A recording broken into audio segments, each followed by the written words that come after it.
Today we will study Module 3 for the subject of Business Communication, and we start with Chapter 10.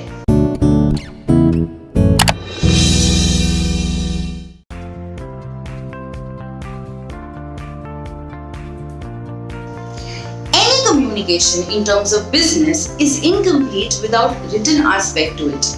And when we talk of written aspect, we talk about or we understand the concept of business letters. So business letters act as an important tool in the business communication process, without which the process or without which the communication can sometimes not be held valid. So today we will understand the various parts of business letter. Now, apparently speaking, business letter can be more or large, divided into two parts. One of it to be the obligatory part, that is the compulsory part. Without these certain heads in the business letter, the letter is incomplete. And then we have something which is known as the optional part. Depending on what kind of correspondence we have to communicate with the receiver, we can use these particular parts to complete the business letter. So let's start with understanding the various components or the 7 important aspects or the 7 important parts that are the compulsory parts to a business letter. The very first part is the head address. Now, as the name head address suggests, is basically where the sender, the one who is going to write that particular letter, writes his name and address on the topmost part of the letter. Basically, it acts as a further course of correspondence to the receiver. So the head address, also known as the sender's address, is the very first part of your business letter. Then we move to the second most important part, which basically makes the letter valid and legal in terms of the fact that in case if there is any sort of inquiry into consideration, that particular part that we are going to discuss now makes it valid and legal in existence. That part is known as the date. When we talk of date, the ideal format, the most accepted format in the current situation, in the current era of communication, is the concept of month, date and year. Given an example, you normally write it to be from the point of view of January 1, 2021. Okay, so month, the date and the year. That's the format, that's the ideally accepted format worldwide when we talk of date. So as we said, without the date in the business letter, your letter will have no legal value, will have no legal existence. Post which, then we move to the third aspect, which is known as the inside address. Now, as the name inside address suggests, it is the address of the receiver. So the name and address of the receiver is what is mentioned in the inside address. Naturally, the sender needs to let the one who is going to read the letter know that this letter is addressed specifically to you. Hence, inside address plays a very important role or very important part of your business letter. So we are done with 3 things: the head address, that is the sender's address, we are done with the date, we've done with the format for it, and we are done with the inside address, which is the receiver's address. Now, what is the fourth part? Let's look into detail. So the fourth part, which is the compulsory or the obligatory part of a business letter, is the part of salutation. Now, salutation basically is a greeting to the receiver who is going to read this particular letter. So if you are drafting a letter to your respective principal, you will always use the word respected principal sir, respected principal ma'am. If you're writing it to somebody who is in the terms of political party and higher in terms of age, you'll always write honorable minister, honorable prime minister. And informal letters, or if you are writing letters to, or formally also, but if you're writing it to people whom in a way have some sort of, informal relations with, you can use the salutation of dear. So basically they are, polite words to greet the person, to make him or her feel on a better parameter. After salutation, then we move to the most important aspect, which is the body, which basically is the content as to what you have drafted in terms of your letter. What you want to convey to the receiver is the body of a letter. So when we have a furthermore parameter, then we are understanding that what are the constituents or what are the parameters, factors you need to keep in mind to make sure that your body is very effective in terms of the letter writing concept, right? So that we do later, but as moving on, we understand that body is the content of your letter, which highlights or which speaks about what exactly is that the sender wants the receiver to know. After you're done with the body, the sixth part is the complementary closure. Now, the complementary closure basically is a polite way of ending your letter. So, depending on what salutation you have used, if you use respected sir, respected ma'am, then your complementary closure also will be in sync with the same, and you will write yours respectfully, yours faithfully, yours sincerely. So that way you are giving them a saying that, okay, thank you so much for reading my letter. This is the end of the letter, and now I'm waiting for a further correspondence from your end. And the last important or the compulsory or the obligatory part of a business letter is your signature. Without a signature, the letter in a way is invalid. It means there is no proof as to किसने क्या लिखा है, क्यों लिखा है. What is the proof or what is the significance to it? Hence, the signatory block consists of three things. That is the signature itself, right? Second is the name of the person who is signing this. And the third is the designation of the person who is writing this. Now, let's understand it word by word. When I say the signature holds utmost importance, utter importance in a letter, that is because many a times we have the secretaries writing these letters on behalf of their bosses. So in case if she is giving a correspondence to the receiver, she is the one who has initiated the conversation, she will be writing or she will be giving her signature. She will be writing her full name. So in case if I, being a secretary of my boss, have written a letter, I am going to write IT, if that's what my signature's initials are, then I'm going to write my full name. So, Ishita Tavaria. And then I'm going to write my designation. So, secretary to Mr. XYZ, whoever is the particular boss. So, that gives the receiver a guarantee, or it gives him or her an idea that this letter has been drafted by the secretary on the instructions of the boss, and she is a party to know as to what conversation or communication or correspondence is happening between the sender and the receiver. So let's quickly go through these 7 parts. The very first of it being the head address, which can be also understood as the sender's address. Then we have the date or the date line. That apparently should be in the format of the month, date and the year. Then we move forward to the inside address, which is known as the receiver's address. Then we have the salutation, that is greeting them respectfully, dear sir, respected sir, whatsoever it be. The next part is the body of the letter, the content that highlights as to what is the reason that you have had this correspondence. Then we move to having a proper polite ending in the form of complimentary closure. And then the last, to make it utmost valid, to make it significant in nature, we have the signatory block. That is to be signed maybe by the one who has written the letter, or maybe if it's written on behalf of him. Then the concept of mentioning the full name and the designation of the person who has signed and written this letter makes the completion of the important or the compulsory or the obligatory parts of a business letter. Now we'll move to understanding the optional parts. They may be a part of the letter depending on what type of correspondence is into consideration. Let's look at it one by one and understand it in further more detail. Let's look at the optional parts to a business letter. The very first of it being the confidential or private notation.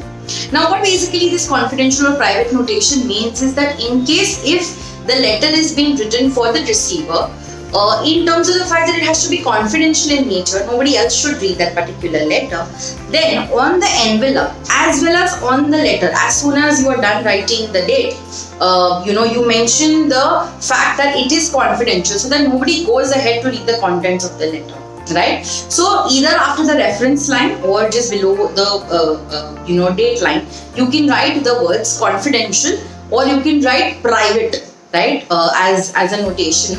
And that can be done either in capital or maybe in bold handwriting, or maybe writing it in a normal format and just making an underline for the same, so that people understand that that is a letter not to be read by anybody else except for the person whom it is addressed to. So you read the inside address and you just make it a point that okay, किसी के हाथ में होना चाहिए, this person only is supposed to read the same. So confidential and private notation is an optional part of your letter. Private notation basically is written when you are writing to somebody who is working in an organization, but you've written it in their organizational address. So you may have written it to a manager, but on their official address. Hence, you use the word private. So that's where your confidential and optional notation come into picture. Then we move to the second component or the second point or the second part of a business letter that could be optional, not mandatory, depending on the correspondence, as I said earlier, is the concept or is the notation of reference number. Now, reference number basically is a number in a certain series. So depending on organization to organization, what is the way they are asking or they have maintained their reference number, you can mention the reference number in case if it is a correspondence to a previous letter. If somebody has sent you a certain query and the reference number for it is mentioned and you are replying to it in the same format, I mean in response to it, then you need to also make sure that you are writing the reference number. And where do you write this reference number? Exactly opposite side of the date. So if date is on the left hand side of your paper, when we understand the formats, we'll see the various formats to it. So if on the left hand side of your paper is where you've written the date using the full block layout, then exactly opposite to it on the right hand side, you write the reference number. So that completes two parts of an optional letter. Now let's look at the third part, which is the attention line. Now, attention line basically is a line or the name of the person who is particularly handling that particular correspondence or particular matter. So, for example, I may be writing to company XYZ with whom I'm having my business relations as a supplier, but from that I know that Mr. Amal Bosco is the one who is handling this particular purchase order or sales order query. So, when I draft a letter, then I have already had a certain correspondence with him earlier. As an attention line, I will write for Mr. So-and-so, right? So that the letter from the official premises goes to that person, and since we already are in connection, he will know that what was the previous correspondence and reply to my letter accordingly. After that, we move to the fourth optional point, which is the subject or the caption line. Now, the subject or caption line is similar to how a title of an article in newspapers is basically drawing your attention to the fact that this letter is written for this particular purpose. So, if it is a letter of application, it is a letter of sick leave, or you want to go for a certain wedding and you want certain number of leaves, or it is a letter of resignation that we want to discuss, letter of confirmation. So you just write it in crisp words stating what the content of your body, what the content of your letter is going to be in one single line. So caption line or subject line, it can be used simultaneously or it can be synonyms to each other. The fifth part is the reference line. Now, how reference line is different from the reference number? Reference numbers would be certain series of numbers, or probably alphabetically spaced with numbers, and that's how they keep in touch. Filing system from the organization perspective, it becomes easy. That's why they use reference number. Now, reference lines basically means letters that are written in solicited format. What is the concept of solicited? Is where you are writing a letter in response to something that you've seen. So if there is an application of job availability in a certain organization and you are drafting a letter for an application for the same, so your reference line would be in response to advertisement in Times of India, date so and so. Okay, so that is the difference between reference number and reference line. After reference line, the sixth optional part is your postscriptum, also known as PS or postscript. Basically, this is in case if you missed out some important point in your content of the letter, right? You put it as a postscript. या ये भी देख लेना, और ये भी है, वो भी है, ऐसे करके. And in terms of sales letter, when we'll be discussing various kinds of letters. One of it is to be sales letter. Now, what is sales letter? Sales letter. Sales letter basically are the letters written by organizations for mass customers and consumers, so that they are letting the people know that we are out with this product. We have certain discounts. This is a benefit of you being a part of our organization, using our product services. So they are generalized letter.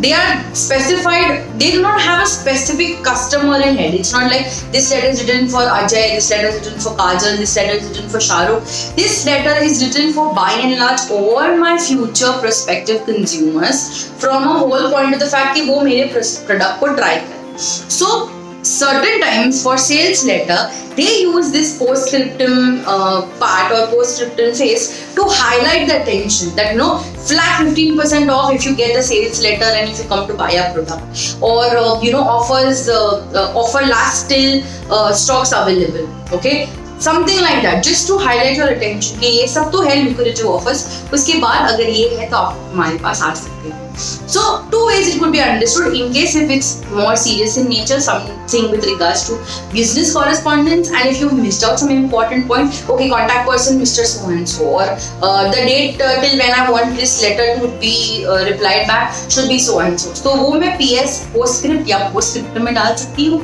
And as I said, from the concept of sales letter, they use it to highlight the point that in case if you come down quickly to take our offer and services, product and services, you will get great offers. Let's move to the seventh aspect, or the seventh part of the business letter, which is the part of enclosures. Enclosures, okay, the short form for which is ENCL dot.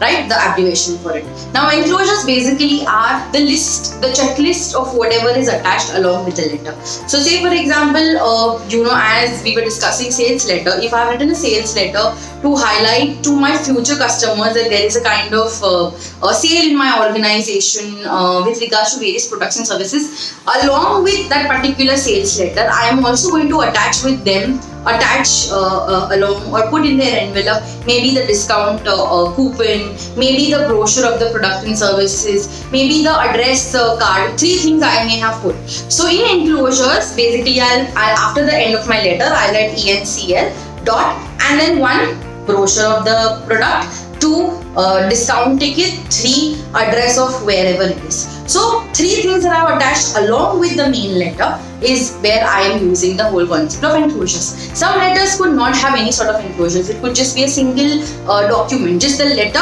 and it's done with. So there you don't need the enclosures concept. Then after the enclosures, we use what is famously known as carbon copy, CC or BCC, blind carbon copy. Now, carbon copy basically in the earlier days when we didn't have the computers to send multiple, the emails, we didn't have emails to send multiple copies at one point in time. What business organizations would do, they would keep one main paper, then they would keep a blue color carbon copy or a black color carbon copy, multiple copies depending on how many copies they want to make, and they would then send the letters in that format, accordingly to multiple people. But now we are fortunate enough, we have the technology, so we use the CC in the emails. So when we'll be understanding the principles of effective email writing, we will also discuss what is CC. So CC, as the name suggests, is carbon copy or copy closed, means a copy attached with it.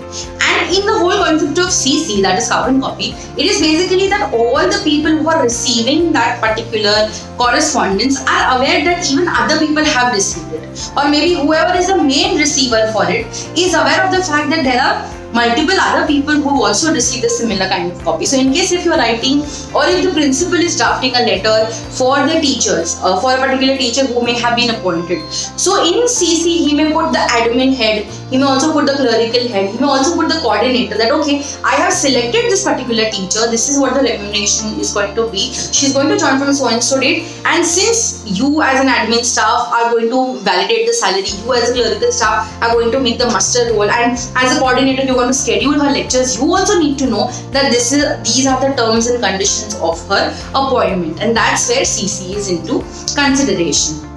What is BCC? BCC is blind carbon copy or blank carbon copy. Now here in the fact that it is a fact that the receiver and multiple receivers are not aware about who all have received this particular document, right? So in the email, when again you are using it to spread across your sales letter, sell across a certain product, the spam messages that we get.